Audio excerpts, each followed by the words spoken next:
I'm definitely not trying to show off my new tattoo. Because it has nothing to do with today's recipe, buffalo wings taken to levels fit for a Greek god. And you know what else Greek gods would like? A Sagittarius tattoo.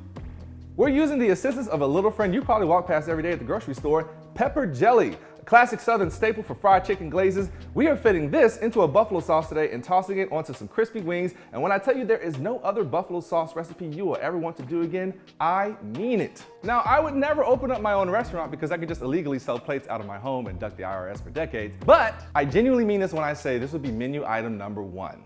Starting out, let's make this glorious sauce. It's really easy and it starts with the simplest components of a buffalo sauce, which is Frank's hot sauce and butter. That's it. Combine these two and you have buffalo sauce. But we're adding more to turn this into something special. So first, I'm mincing up about 3 garlic cloves in my garlic press here, and I highly recommend in this case using fresh garlic and not the minced kind in the jar. It's just slightly different taste. Then to a small saucepan, we're going to melt 4 tablespoons of unsalted butter over medium heat, and we're using unsalted because we want to be able to control our salt levels later on. Once that butter has melted, we'll add in half a cup of Frank's red hot sauce. Now, just in case you're rushing to the grocery store, Frank's does have a pre-made buffalo sauce, which is low-key delicious. I actually use it for my meal prepping grilled wings because it has 0 calories. But today we want to use Frank's original hot sauce and not the buffalo kind, all right? Then we're adding in 2 tablespoons of turbinado sugar. Now, this recipe originally called for brown sugar, which you can totally use, but one time I was out of brown sugar and remembered I had turbinado, which is just lighter in the molasses taste and drier than brown sugar, but both work in equal amounts. Though I will say I did enjoy this recipe more when I used turbinado. Then about 1 teaspoon of worcestershire sauce, sure, I said that right,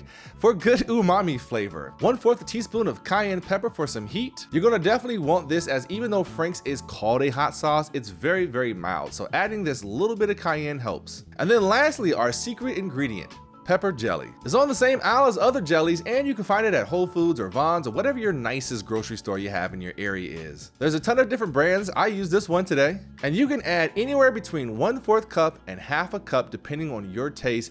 Mix well until that jelly has dissolved. And you can start light and then add in more after you taste it, because you definitely want to taste the sauce before you declare it done. Oh, and look at me, I almost forgot the garlic. Make sure you add that in, all right? Then taste and see if you need to adjust. If you want more heat, maybe add in another dash of cayenne pepper, more sweet, more pepper jelly if you want, or maybe some more sugar. Once it's to your liking, cover it up, take it off the heat, and set aside for later. Next up is our chicken flour. 3/4 cup of cornstarch and 1/4 cup of all-purpose flour. You can easily go all cornstarch or all flour here. I like this combo for the texture it gives the chicken. It's nice and crispy. Then I'm adding in 2 heaping, I mean probably more than 2 tablespoons, but 2 heaping tablespoons of Swine Life's Mississippi grind rub. You can easily go salt, pepper, and garlic, or just use some Cajun seasoning if you'd like, but I like the Mississippi grind because not only does it have that salt, pepper, garlic elements to it, it also has honey powder and citrus pills and a couple other things that gives it great savory flavors, and it's going to be amazing with this sauce. You can buy it online and get it pretty quickly, but don't be discouraged if you want to make these today and you don't have this. Some Cajun seasoning works just as well too,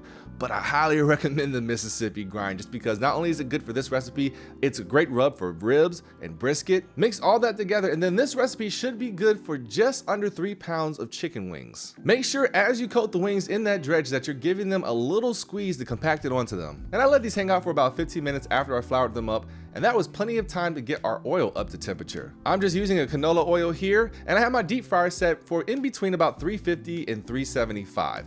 The beauty of using a deep fryer is that it regulates the temperature for you, so you don't have to worry about that big drop in oil temperature when you initially put your food in.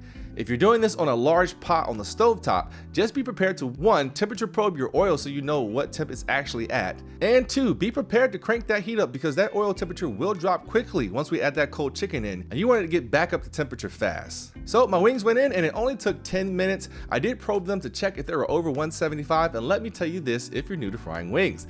It's so easy because wings are very, very forgiving. Even though wings are technically done at 175, you really want to take these bad boys up to like 190, 195, even over 200 is fine. They just slide right off the bone and retain all that juiciness. And as long as you don't see the outside skin getting too dark, you are good. So get the wings out of the oil and into a mixing bowl and toss with the sauce. I split my wings up into 2 batches, so I use half the sauce the first batch and the rest of the sauce for the second.